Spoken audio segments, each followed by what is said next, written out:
jusqu'à la fin pour ne pas être victime demain. Le mépris des individus, le mépris des peuples, le mépris des communautés doit s'arrêter. Je m'arrête là, merci.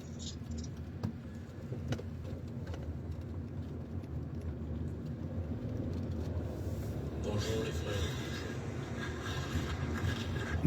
Bonjour, bonjour, bonjour. C'est vraiment dommage qu'on soit arrivé là et qu'on vivait dans une situation aussi précaire où les Camerounais ça déchire.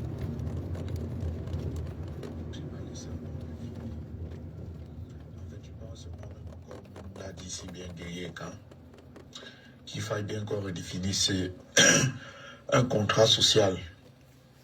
Parce qu'il est inadmissible au Cameroun. Il y a une minorité qui ne compose même pas 1% de la population. Écoutez bien. De contrôler la richesse du Cameroun. Et les Camerounais souffrent. Comme disait quelqu'un encore dans une chaîne hier, que si on avait un bon gouvernement qui essaie de gérer les ressources du Cameroun et se soucier du peuple camerounais, mais c'est qu'au Cameroun, même les chômeurs ont les 200 000 le mois. Comment comprendre qu'un peuple comme la France, un peuple comme l'Allemagne, un peuple comme la Suisse, qui n'a aucune richesse minière, où la banane ne peut pas produire, le plantain ne peut pas produire, où ils produisent à contre-temps, en temps et en contre-temps, Donc, du fait de leur climat, du fait des livres. je suis comme ça, bonjour, hein, c'est Bertie le Kamit. Je sors comme ça de mon Jogmassi. J'ai fait un live hier de 21h, je crois, jusqu'à 23h. Pour essayer toujours de porter la cause et parler du problème qui mine, n'est-ce pas, les Camerounais. Et le plus gros problème, comme vous le savez, je vous ai dit, c'est un problème tribal. Le problème est d'ordre tribal, même s'il y a beaucoup qui veulent... Bluetooth mode. Il y a beaucoup qui veulent nier. Toi qui n'aimes pas la paix.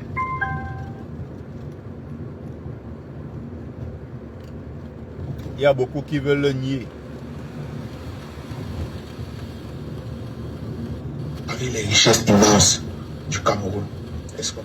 Donc, ce matin, je suis comme ça sur la page. Hein. Je suis sur la page du TikTok. Il y a quelqu'un qui s'appelle Boss. Mais surtout, ce qui m'intéresse sur le panel, c'est l'intervention de Guerrier et Khan. Guerrier et Khan ici, c'est qui? C'est un monsieur, la cinquantaine dépassée, je crois. Un tribaliste notoire. Et il est en train de s'en prendre à qui ce matin? Il s'en prend à ses propres frères parce que il y a une femme qui est montée sur le panel et qui a commencé à l'énerver. Et quand c'est comme ça, les vérités commencent à sortir.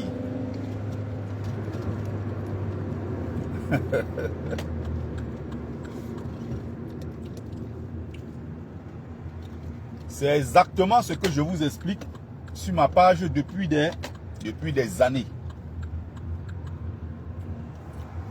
La femme là est une femme boulou. Elle est montée sur le panel. Elle a commencé à parler à Guerrier et Khan. Excusez-moi.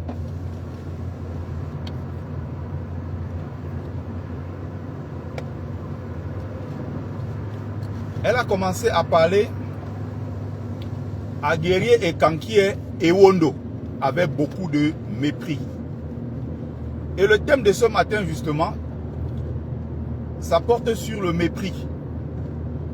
Et cette fois-ci, outre le mépris des Bamileke, il estime que les Bamileke sont très méprisants. Les Bamileke, voilà, regardez les autres peuples du Cameroun de très haut. Je ne sais pas s'il a raison de le dire ou pas. Ça se trouve que les Bamileke, qui sont des gens la plupart du temps qui ne s'assument pas et qui ont peur de tout, entre-temps peut-être ont changé. Ça fait 15 ans que j'ai quitté le Cameroun, donc peut-être entre-temps les Bamileke ont changé et maintenant ils sont devenus très orgueilleux, très hautains, très arrogants. Mais les Bamileke que je connais, même ceux qui ont des milliards, c'est des gens qui se cachent.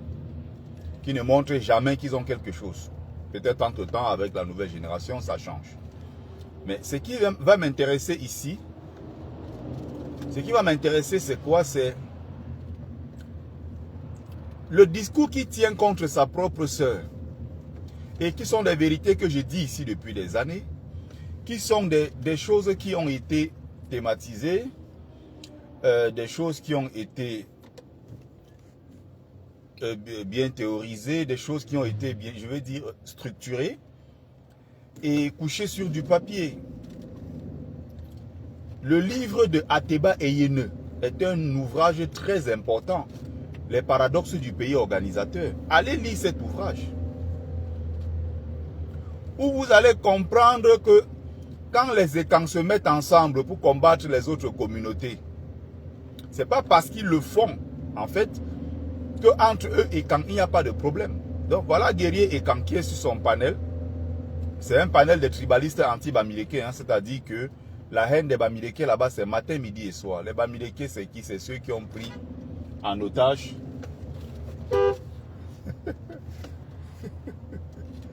ah oui, j'ai vu mon pote, mon sacré pote comorien, on joue au foot tous les dimanches. Voilà. Et donc, ils ne s'entendent pas quand c'est entre eux. Bonjour ma mère, Victorine Numbisi. J'espère que tu ne vas pas tuer ton fils. Aie pitié de ton fils. Maman Victorine, ton fils supporte Tiroma pour qu'on puisse changer le pays. Mes autres mamans du combat veulent ma tête aujourd'hui. J'espère que tu n'es pas de celles-là qui ont mis ma tête, n'est-ce pas, sur la place publique pour dire que l'enfant doit être sacrifié parce qu'aujourd'hui, il soutient Tiroma. Je n'ai jamais cessé d'être pro-Kamto. Je le suis toujours. Mais pour le changement que nous voulons, l'homme de la situation, c'est Tiroma, puisque Kamto a été déjà exclu. Pour revenir à ce que j'étais en train de dire, c'est très simple. Guerrier Ekan s'en prend à cette dame-là en lui disant ceci. Faites très attention avec votre mépris des Ekans, les mépris des Boulous. On connaît le mépris que vous avez pour nous. Je suis Ewondo. Et vous les Boulous, vous nous méprisez. Je dis ça pour qu'on comprenne très bien. C'est-à-dire que même quand ils font semblant, vous voyez, s'attaque au Bamileke, c'est sous la bannière Ekan. Ekan ici, disons-le, disons comme ça, c'est un ensemble qui regroupe les populations femmes, Beti et Boulou. C'est un concept qu'ils ont inventé, ils appellent les Ekans. Là, c'est quand il faut se mettre ensemble pour détester les autres populations du Cameroun. Mais maintenant, quand il se pose un problème, en interne, ils connaissent la place de chacun. Je vous l'ai toujours dit. Tous ceux qui sont au plus bas de l'échelle, c'est ceux-là qui ne comptent pas. C'est les qui? C'est les Bachenga, c'est les Manguissa, les Etones, bref, en général les Etones. Donc les Valseros comme ça, les Kanga, les Fridolenke, c'est un peu considéré comme les esclaves des Boulous. Je ne sais pas si vous comprenez. Ils n'ont aucun respect, donc les juniors Zogo comme ça. Quand vous entendez les Zogo, c'est les Etones. Martinez Zogo, paix à son âme, c'est les Etones. Vous comprenez? Ceux qui sont les Boulous, les Mbondo Ayolo comme ça, les Boulous, c'est-à-dire la bonne race. Ceux-là n'ont aucun respect. Je dis bien, aucun respect pour les Etones et tout ça. Il faut bien comprendre ce que j'explique sur la toile depuis des années. Ils ne se mettent ensemble que quand il faut haïr le Bamileke. En dehors de ça, eux-mêmes entre eux ne s'apprécient pas. Guerrier Ekan dit à la dame là que vous êtes des traîtres parmi les Ekans, vous les Boulous, parce que vous avez dealé avec les Bamileke. C'est pour ça que les Bamileke au Cameroun, parmi les Ekans, ne respectent que les Boulous, parce que c'est avec eux qu'ils traitent. Et c'est les Boulous qui débloquent les finances. Motazé, qui est au ministère des Finances, est un Boulou. la caisse la plus puissante, la plus grosse caisse d'argent au Cameroun, après l'État, c'est la CNPS. Et la CNPS est dirigée encore par un boulou. Nous, les Ewondo, si vous voulez, le haut de l'échelle, c'est les boulous. Au milieu, c'est les Ewondo. Les Ewondo, pourquoi? Parce qu'ils ont quand même un peu du nombre. Mais les Ewondo, pourquoi? Parce que la capitale, Yaoundé, c'est chez eux. Je ne sais pas si on se comprend très bien. Parce que Biya lui-même, à Yaoundé, est considéré comme étranger. Biya, c'est quelqu'un qui est venu de la région du sud. Et même d'ailleurs, d'autres disent tantôt il est Yezoum. Il est juste venu s'installer et tout. Bon, maintenant, il est en train de faire quoi? Il transfère le pouvoir à sa femme et tout, blablabla. Bref, comprenez que Biya est du côté du sud. Et donc, lui-même considéré à Yaoundé comme étranger. Il faut bien comprendre cette histoire. Pour pas qu'on se mélange. Donc, quand il faut se détester, il se déteste sérieusement. Dans la CNPS, c'est les boulous. Les postes clés de l'administration, c'est les boulous. Guerrier et Kankier, champion dans la haine anti-Bamileke, est aujourd'hui en train de rappeler ça à sa propre sœur que vous les boulous, nous on n'assume pas le bilan parce qu'on n'a pas mangé avec vous. Arrêtez ça parce que vous êtes des gens méprisants. Et les milliardaires Bamileke qui ont l'argent là, il faut savoir que c'est toujours les boulous qui signent les contrats pour leur donner. Et il s'en prend encore à la dame en expliquant que, comme vous êtes méchant, vous avez arraché le pouvoir à Amougou Belinga. Comme Amougou Belinga n'est pas boulou comme vous, vous avez arraché le pouvoir à un Ewondo, arraché même ses biens et tout le reste, pour donner le pouvoir à qui? À Bruno Bidjan. Qui est Bruno Bidjan? Bruno Bidjan est un boulou. Et il va même loin en expliquant dedans que le but c'était, c'est ça justement, de couper la tête, de Kotam la tête d'Amougou Belinga qui est Ewondo pour le faire remplacer par un Nekan, par un boulou, qui est d'ailleurs un boulou mélangé, qui a des alliances avec le peuple de l'Ouest. Et c'est là où c'est là où il dit que Bruno Bidjan est de mère boulou de Sangmelima, mais son père est un Bamileke de Bazou. Et que même Bruno Bidjan part là-bas faire les coutumes, les traditions, tout ça. Bruno Bidjan porte le ndop et que lui, il part à Bazou. Bruno Bidjan sait son père, son géniteur, pas celui qu'il présente souvent là, qui est son deuxième papa. Son père même biologique est Bazou, c'est un Bamileke. Ça, c'est ce que Guerrier et Gang dit, ce n'est pas moi qui dis. Donc, ils sont en train de se gâter sur le panel entre eux. Vous comprenez? De parler la chambre de commerce dans le commerce. Bon, tu veux dire que c'est la chambre de commerce. Bon, t'es dessus, veux bien. Oui, c'est l'héritage de la clé de Bamileke. Parce que c'est la clé de beaucoup de business. Attends, mon frère. Allons sur une base. Allons sur une base. Tu veux dire que, mon frère, vous comprenez? S'il te plaît, Doudou. Tu veux dire que c'est la chambre de commerce qui a excité les Bamileke à se lancer dans les affaires. Voilà. C'est ce que tu veux dire? Bien sûr. Comment donc comprendre que la majorité des commerces, il parle même des petits commerces qui n'ont que besoin de l'aval des mairies à Yaoundé. Il te prend le cas du marché central, où près de 80%, il voit même 85% là-bas, sont les commerces Bamileke. Ils distribuent les places au marché à Yaoundé. C'est la question que je te pose. Qui distribue? C'est le mec qui va voir. Qui distribue les places au marché? Qui va voir.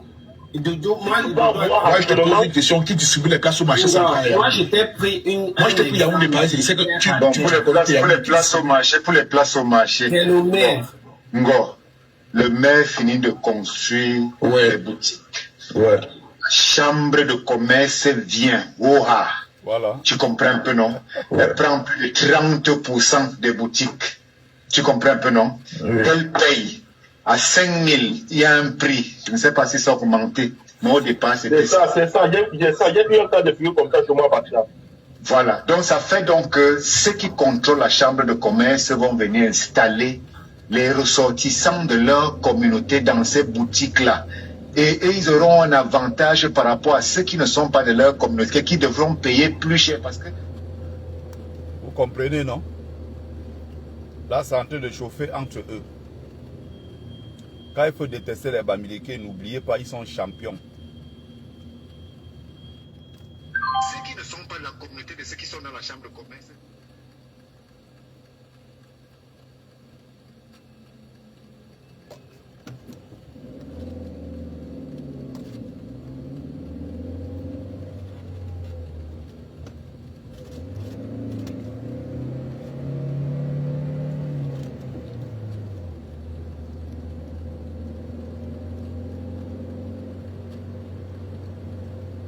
Allô?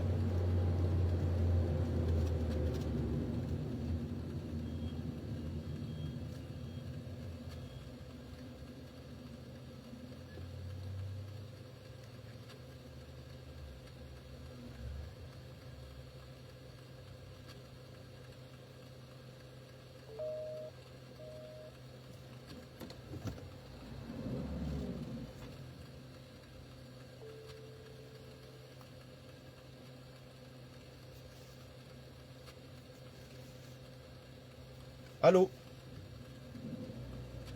Allô, allô? Bonjour, beauté, comment tu vas? Je serai là dans 8 minutes. Hein.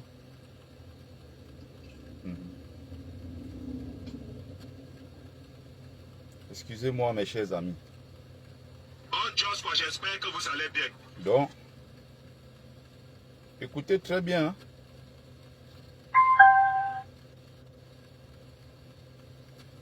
Par exemple, derrière là, tant d'années fait déjà où il est et tout. S'il faut aller lancer un business. Il dit que la chambre des commerces vient, c'est faux. Quand on construit les marchés, on construit et tout. On donne les postes aux Fangbeti Boulou. Et beaucoup plus ici les Ewondo, parce que c'est chez eux. Ce sont eux maintenant qui prennent, ils revendent aux Bamileke qui viennent prendre des boutiques. Ils revendent 3-4 fois plus cher, puisque c'est leur business. Le Bamileke vient acheter. Et le Bamileke maintenant, pour récupérer son argent, qu'est-ce qu'il fait? Il augmente les prix sur le marché. C'est pour ça que vous voyez, souvent les prix sont exorbitants sur le marché sur certaines choses. C'est parce que le commerçant Bamileke, qui est lui-même un corrompu, et qui évolue en milieu hostile, est obligé de s'adapter avec la corruption. Vous comprenez? Parce que le tribalisme, au fond, qui les repousse, qui les chasse, fait que sur chaque chose, il est obligé de négocier. Comme on dit que l'homme qui a le plateau d'œufs sur sa tête ne cherche pas la bagarre. Le Bamileke essaye de s'adapter. Il tire son épingle du jeu pour avoir son argent. Il ne se plaint pas. Il n'entre pas dans les conflits. Comment faire pour gagner son argent? Voilà le problème du Bamileke. Donc là, ils sont en train de s'attaquer sur les panels. D'autres disent que non, c'est parce que vous êtes feignants. Vous ne faites rien. Vous êtes feignants, vous n'avez pas de boutique. 85% des boutiques sont pour les Bamileke. Pourquoi? Alors que vous pouvez vous-même ouvrir vos propres boutiques. Le problème du Cameroun est là. Ne le cherchez pas ailleurs. Toutes les histoires qu'on vous raconte, on cherche à vous distraire. Le fond du problème, tout le monde le connaît, mais on fait semblant. Donc, entre eux, là, c'est en train de chauffer. Pourquoi? Parce que les Ewondo eux-mêmes veulent prendre le contrôle. Ils sont eux aussi frustrés parce que la capitale, c'est chez eux. Mais ils n'ont pas eu un fils Ewondo qui dirige le pays. Et même quand ils ont eu quelqu'un qui était l'ancien médecin de Paul Biya, là, qui a fait la prison et tout ça. Et il y a beaucoup que Biya a liquidé, qui étaient des Ewondo, qui voulaient prendre le pouvoir. Biya a dit ce n'est pas possible, vous rêvez. Et ce sont donc les suprémacistes Boulou qui contrôlent le pays. Et il y a une autre que j'aime beaucoup quand je l'écoute. Marlène Mvutu. On peut dire ce qu'on veut de cette dame, mais elle est d'une honnêteté quand elle explique les choses. Elle dit que nous, les Ekans, nous les Boulous, nous sommes des suprémacistes. Et nous, on ne se mélange pas aux gens n'importe comment. Quand elle parle de la suprématie des Boulous, sur les étones et tout ce reste là sur ces pages, quand elle fait des lives dessus, tu peux mourir de rire. Et j'ai dit en dehors de Marlène Mvutu, je vous ai cité tout à l'heure dans le live, et Ateba et Yeneux, qui ont pris le temps de bien expliquer ces choses-là.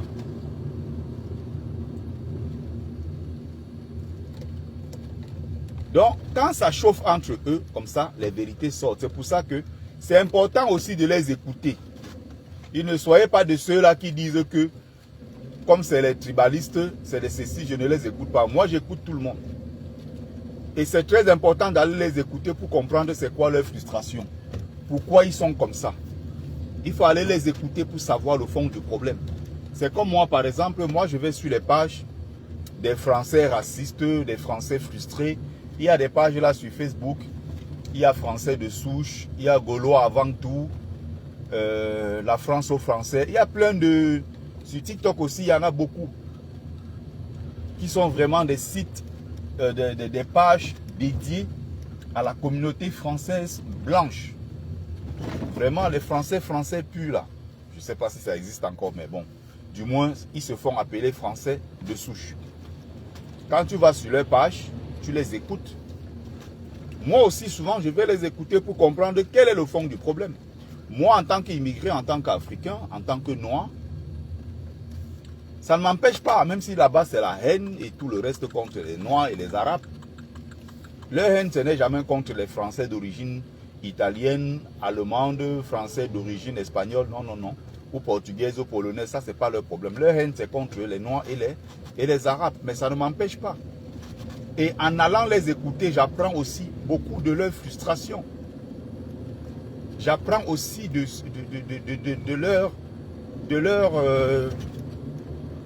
leurs problèmes en général, de leurs frustrations. Ils ont des amertumes.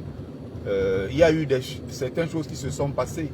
L'immigration et tout ça, des projets qui ont été ratés, des projets d'intégration, de structuration, tout ça. C'est important d'aller les écouter aussi. Donc, ceux qui te disent non, ça ne sert à rien, je n'écoute pas ces gens-là. Non, non, non. Il faut écouter les gens. Quand tu écoutes les gens, tu les comprends mieux. Ça ne veut pas dire qu'on pardonne la bêtise ou bien qu'on pardonne leur bêtise. Mais ça veut dire tout simplement que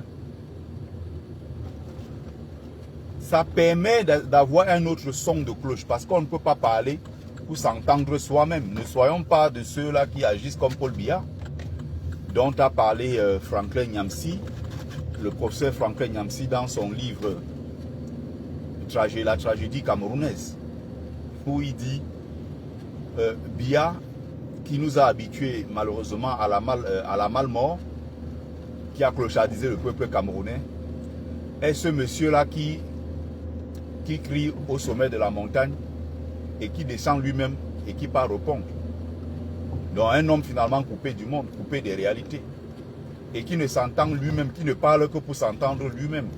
Quand vous lisez l'ouvrage de Franklin Nyamsi sur la question, c'est très intéressant. Biya, c'est le monologue. Il crie au sommet de la montagne et il court, il descend lui-même en bas, il part répondre. Donc voilà comment ça fonctionne. Là, ils sont en train de se gâter là sur le panel. Il faut que j'augmente le volume pour que vous compreniez. Donc, normalement, c'est le gardien qui légitime les activités de la boutique. L'administration n'est pas là pour les intérêts des peuples, pour les intérêts du peuple camerounais. Ce n'est pas le rôle de l'administration. C'est pour ça qu'il dit que Paul Biya a fait un travail exceptionnel parce qu'il a essayé de doubler de manière sournoise le colon. Le rôle de Paul Biya, c'est de légitimer ce qui se passe à la chambre de commerce. Si les gens veulent les agréments que la chambre de commerce décide de donner, c'est Paul Biya qui signe pour que ça ait la légitimité. S'ils s'entendent là-bas, ils votent un président, Paul Biya doit légitimer ça pour que les gens aient l'impression qu'on vit dans un pays normal.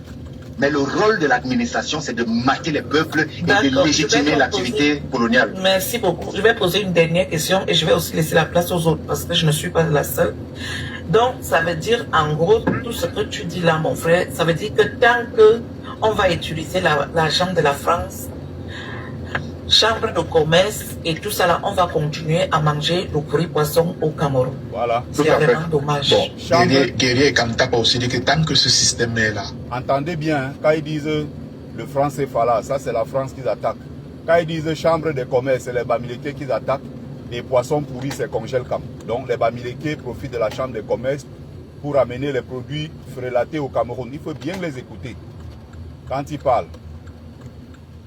Il faut bien prêter attention à leurs paroles. Si vous n'êtes pas habitué, Bonjour à tous. Je dois donner le compte rendu et tout. Et ce qui est pire même dans tout ça, c'est que il faut aussi voir ceux qui se lèvent pour nous insulter, même alors que nous travaillons tellement dur. Franchement, c'est... J'aime même pas souvent entendre des... Bonjour à tous. Bonjour. Et bonjour à Nito. Alors, bonjour, il faut aussi souligner, il faut souligner que le garant le représentant du colon au Cameroun, à travers la chambre de commerce, c'est le Bamileke. Voilà, merci. Voilà. Il faut souligner ça parce que quand tu parles comme ça, c'est bas, c'est comme tu peux mettre n'importe qui.